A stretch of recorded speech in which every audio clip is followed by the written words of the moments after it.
नमस्ते, भारत तक देख रहे हैं आप और मैं हूं ऋषिराज। हमारे साथ इस वक्त राजेश मुसंजी हैं और ये CMAI के प्रेसिडेंट हैं। रशिया के साथ सिर्फ तेल का कारोबार ही नहीं, कई और क्षेत्रों में भी भारत जो है बहुत बड़े स्तर पर अपनी साझेदारी निभा रहा है।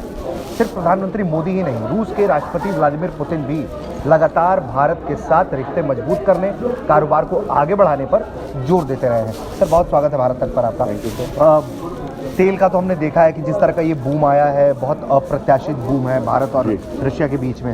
अब बारी जो है वो टेक्सटाइल, कपड़ों के मार्केट को लेकर है, क्योंकि भारत और रूस दोनों एक दूसरे की संस्कृति को भी साझा करने को लेकर काफ़ी उत्साहित दिखाई दे रहा है। क्या स्कोप दिखाई दे रहा है सर आने वाले कुछ वक्त में?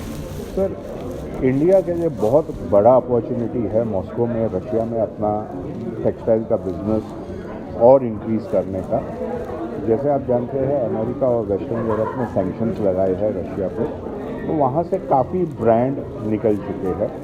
ये एक इंडियन ब्रांड्स के लिए अपॉर्चुनिटी है कि हम इंडिया के ब्रांड्स रशिया ले जाए और वहाँ पे एक हमारे लिए मार्केट खुल जाता है।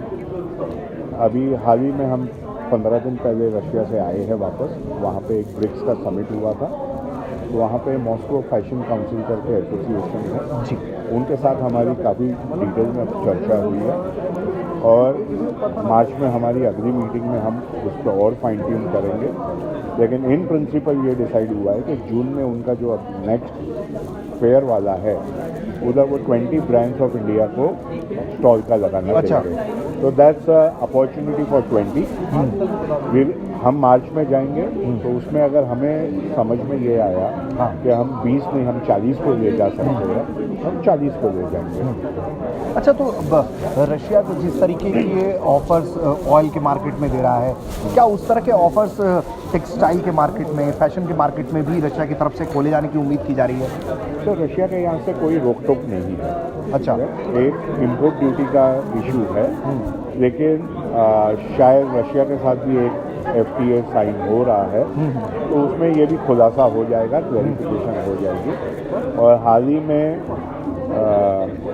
गवर्नमेंट ने रुपी ट्रेड वापस चालू किया है रशिया के साथ, लिमिटेड बैंकों के साथ। तो जब रुपी ट्रेड होगा तो वहाँ के इंपोर्टर के लिए एक बड़ा बेनिफिट है, क्योंकि रशिया के पास ऑलरेडी रुपी पड़ा हुआ है। जी बिल्कुल, हाँ। तो वो मतलब रशिया चाहेगा डॉलर में परचेज करने के बजाय रुपी में परचेज हो। डेफिनेटली। अच्छा, तो सर एक और सवाल है कि आने वाले 5 सालों 10 सालों में किस तरह का रिश्ता मजबूत होता हुआ देख रहे हैं? एक सवाल इसमें ये भी है कि प्रधानमंत्री मोदी भी काफ़ी अपने अच्छे फैशन सेंस के लिए जाने जाते हैं। पुतिन की भी ड्रेसिंग सेंस जो है वो बहुत इम्पैक्ट करती है। तो इस तरह के जब लीडर्स एक साथ एक टेबल पर बैठते हैं, तो इससे भी काफ़ी उम्मीद की जा सकती है कि जब इनको बहुत अच्छे क्लोथिंग, बहुत अच्छे फैशन की समझ है, तो इससे मार्केट को भी बहुत फ़ायदा होगा। तो देखिए, प्रधानमंत्री की जो भी स्कीम्स आई है, अगर आप देखोगे PLI 1 स्कीम हो जाए, PLI 2 आ रही है और मेगा टेक्सटाइल पार्क आ रहे हैं, तो हमारे यहाँ से प्रोडक्शन और टेक्सटाइल के ऊपर तो बहुत ज़्यादा जोर दिया जा रहा है। और एट द सेम टाइम मतलब ये हमारे लिए बहुत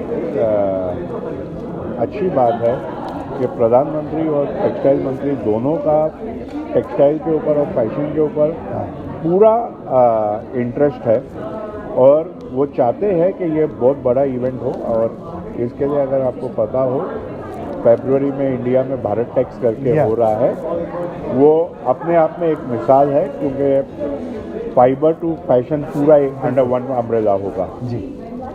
तो डेफिनेटली अगले 5 सालों में हमारा टेक्सटाइल का बिजनेस तो बहुत बढ़ेगा। बहुत शुक्रिया सर हमसे बातचीत करने, थैंक यू सो मच।